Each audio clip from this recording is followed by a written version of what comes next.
많은 분들이 운동을 하면 제일 커지고 싶은 부위 중 하나는 단연 팔 근육일 겁니다.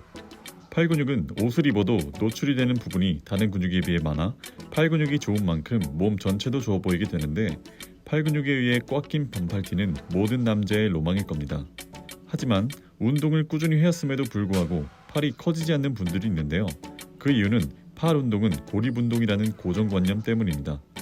우리의 근육 성장은 점진적 과부하의 원리에 따라 근육의 부하를 점점 늘려주어야 근육 성장이 이루어지는데, 쉽게 말해 전보다 더 무겁게, 더 많이 운동을 수행해 주어야 근육이 늘어나게 됩니다. 팔 근육 또한 점진적 과부하의 원리를 피해갈 수 없는데, 고립시켜 팔 운동을 하는 것은 무게 증량의 한계가 있어서 오늘 그 해결법을 알아보고 두꺼운 팔 근육을 가질 수 있는 방법을 파헤쳐 보도록 하겠습니다. 헬스를 하신 지 얼마 되지 않은 분들은 헬린이는 팔 운동 따로 할 시간에 큰 근육 운동이나 해라 라는 말 심심찮게 들어보셨을 겁니다. 그 말이 나온 데는 다 이유가 있는데, 바로 주동근과 협응근 때문입니다. 주동근은 어떤 동작을 할 때 가장 많은 힘을 발휘하는 근육이고, 협응근은 운동을 수행할 때 주동근을 도와 함께 움직이는 근육을 바로 협응근이라 하는데요. 예를 들어 가슴 운동인 벤치프레스를 수행할 때 가슴 근육은 바로 주동근이고, 이때 삼두근은 협응근입니다. 그래서 초보자분들은 벤치프레스만 해도 다음날 삼두근에 근육통이 오는 현상을 겪곤 합니다.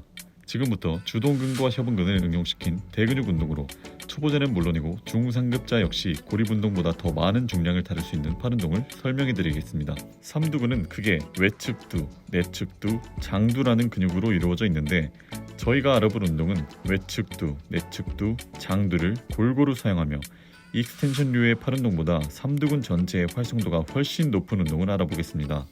그 운동은 바로 벤치프레스입니다. 클로즈 그립 벤치프레스는 그립을 좁게 잡는 것이 특징인데, 고립 운동인 트라이셉스 익스텐션류의 운동과는 달리 클로즈 그립 벤치프레스는 복합 다관절 운동이어서 다른 삼두 운동보다 중량을 더 많이 들 수 있습니다. 더 많은 중량으로 큰 충격을 주기 때문에 근매스 성장에 더욱 효과적인 운동인데, 이뿐 아니라 다른 삼두 운동에 비해 팔꿈치 사용이 자유롭고 벤치에 누워서 운동을 하기 때문에 허리와 등에 부담이 없어 초보자, 중상급자 모두 부상 없이 쉽게 운동할 수 있다는 이점이 있습니다.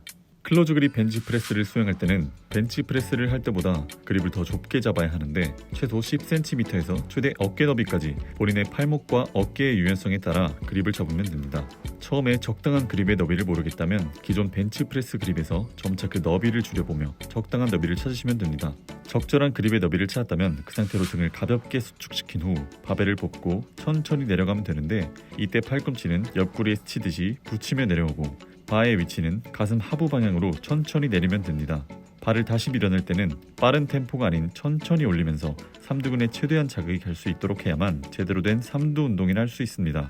유의할 점은 삼두근에 더 많은 자극을 주겠다고 자신의 유연성을 벗어난 그립을 잡곤 하는데, 한 연구 결과에 따르면 15cm 이하의 그립을 사용한 사람과 어깨 너비의 그립을 사용한 사람의 삼두근 활성도에는 큰 차이가 없다는 연구 결과가 있습니다.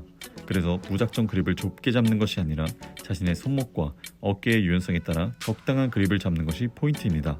이렇게 기존의 고립 운동보다 더욱 효과적이고 안정적인 삼두 운동 방법을 알아보았는데, 그럼 이두 운동에는 어떤 운동이 있는지 바로 설명해 드리겠습니다. 이두근에는 크게 장두와 단두 두 개의 근육으로 이루어져 있는데, 덤벨 컬이나 바벨 컬을 할 때는 그립의 종류에 따라 장두, 단두, 개입의 정도가 다르며, 따라서 해야 하는 운동의 종류가 많아 해당 부위에 제대로 자극을 주기 어려운 단점이 있습니다. 하지만 지금 알아볼 운동은 장두와 단두에 골고루 자극이 가며 컬 종류의 팔 운동과 달리 많은 무게를 칠 수 있다는 장점이 있는데, 지금 그 운동을 설명해 드리겠습니다. 그 운동은 바로 친업인데요. 보통 친업은 등 운동이라고 생각하시는 분들이 많을 겁니다. 하지만 지금 설명한 친업은 이두를 메인으로 하는 운동이기 때문에 등보다는 이두의 활성도가 높고 컬 운동보다 중량을 더 많이 가져갈 수 있기 때문에 더욱 빠르고 효과적으로 이두 근육을 성장시킬 수 있는 운동입니다. 이두를 메인으로 한 친업을 진행할 때는 풀업을 할 때처럼 바를 잡아주면 되는데, 이때 손바닥은 자신의 몸쪽을 향하도록 언더 그립으로 잡아주어야 합니다. 그립의 너비도 기존의 등 운동을 할 때보다 더 좁은 어깨 너비만큼만 벌린 채로 잡아주며, 올라갈 때는 어깨를 지그시 눌러주고 견갑은 뒤쪽으로 살짝 모아준 채로 올라가면 됩니다.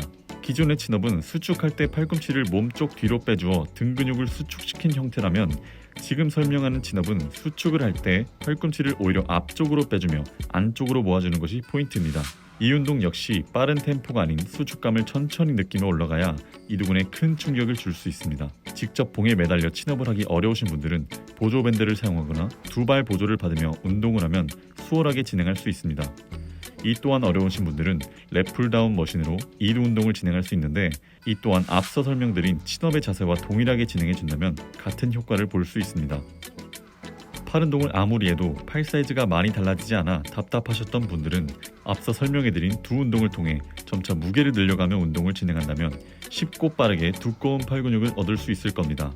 가슴 운동을 할 때는 3두, 등 운동을 할 때는 2두, 혹은 그 반대인 가슴 운동을 할 때는 2두, 등 운동을 할 때는 3두, 이런 식으로 본인에게 맞는 루틴을 짜서 진행한다면 두꺼운 팔뿐만 아니라 몸 전체적인 밸런스 성장에 많은 도움이 될 것입니다. 오늘 영상 도움이 많이 되셨다면 좋아요와 구독을 누르시고 앞으로 더 많은 운동 지식 찾아가시길 바랍니다. 감사합니다.